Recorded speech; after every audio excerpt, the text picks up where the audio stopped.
Hello, hello, hello, and welcome to this edition of A Quick Pint. Now, I've done a number of videos recently on autistic women, on women who are high on the autism spectrum, and these are particularly interesting because A, they are relatively rare, and B, they are heavily undiagnosed. So females with autism have a greater tendency than males with autism to sort of slip through the net and not get diagnosed and thus not get the help they need. And so it's a very interesting phenomenon. And one phenomenon that's come to my attention about them, which I thought was quite interesting and I'd like to tell you about, is delayed menarche among females who are autistic or who are high on the autism spectrum. In other words, there is some evidence that females who have Asperger's or high functioning autism are more likely to start their periods, to have their first period later than are controls. And this was reported in a paper a few years ago called Age of Menarche in Females with Autism Spectrum Conditions. Now, what they found was that, well, first of all, puberty is difficult for girls that have autism, and 1/3 of autistic girls experience an aggravation, a worsening of symptoms after they enter puberty.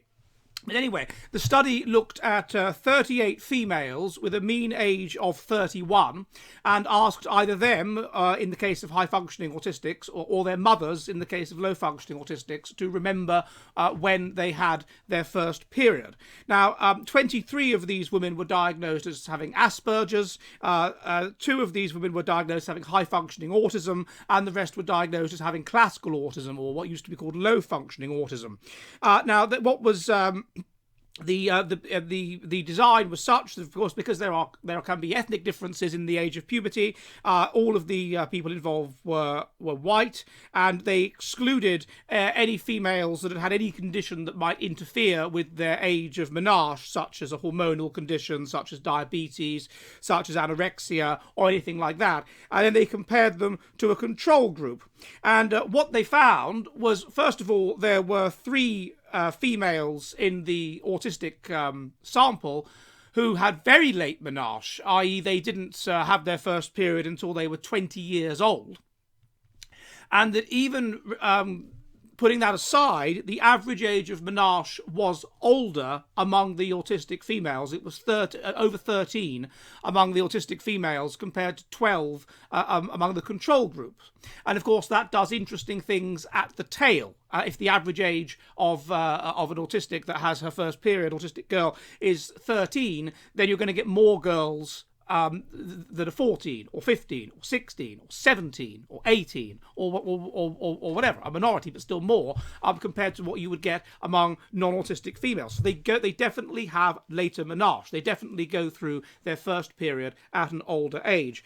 Why is this the case? Well, the study looks at a number of possible reasons. First of all, it's simply there is some evidence that autism is partly a reflection of exposure to testosterone. Autism is a masculinizing condition. It masculinizes the body and it masculinizes the brain.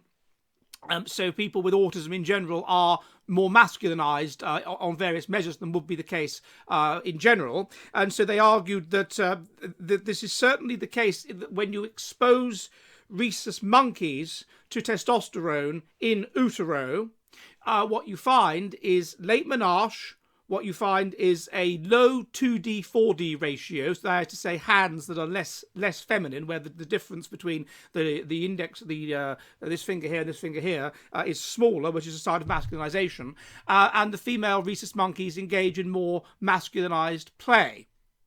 So this would of course imply that that is indeed an element of it, that it's something to do with prenatal exposure to testosterone causes females to be more autistic, and it also causes females to have delayed menarche. A second possibility, this is more speculative, is simply stress. Autism is comorbid with a number of conditions, such as anxiety and depression in particular. Autistics experience the world as this very difficult and chaotic place. They take in lots and lots of information, more than most people do. They are unable to filter out information. They are hyper aware. They have very, very strong senses. They are, they have hypersensitivity to their surroundings, and they have a very, very strong desire, which others don't, to make sense of their surroundings, and can become very, very upset and anxious if they cannot make sense of their surroundings. And therefore, because of this, they can become extremely, they have a desire for structure and order, and they can become extremely obsessed with certain things, and they can find change for that reason, because of the way that they become overwhelmed by the degree to which they are overstimulated. They desire structure and order, and they really, really hate change and become very, very fearful of change. Now, this is one of the reasons why autism is comorbid with anxiety and depression, because they can so easily become overwhelmed and thus depressed and anxious.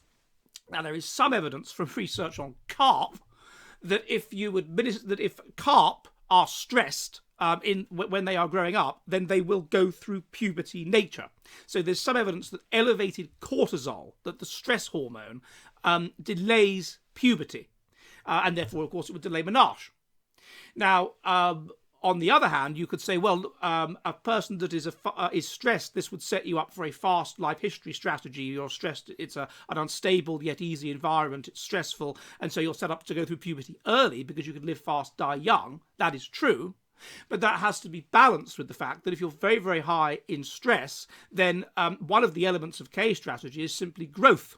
It's the balance between growth and investment in sex.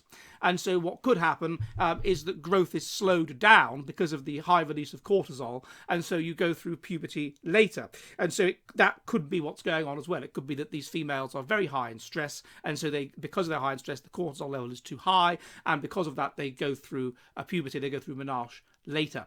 But either way, that is what is going on. So if you have a daughter that is diagnosed with autism, or then she hasn't gone through puberty yet, and she's 12, then what it implies, don't worry, she will eventually. She's going through it later because she's been diagnosed with autism. So I hope this helps, and goodbye. Hello, hello, hello! The Jolly Heretic is an online public house which meets on Mondays and Thursdays at 7 p.m. UK time, 2 p.m. New York, in which we discuss the kind of based, fearless science which is increasingly expunged from our woke, joke universities. If you would like to help the Jolly Heretic public house, and there are many ways you can do so, please, please, please become one of my patrons on Subscribestar. Also, if you want to, you can donate to the channel using Odyssey and Entropy, and you can also purchase Jolly Heretic merchandise, such as shirts and mugs. All of the links are in the description. Again, I'd be most violently grateful if you could assist the Jolly Heretic Public House, and I will see you all soon, and goodbye!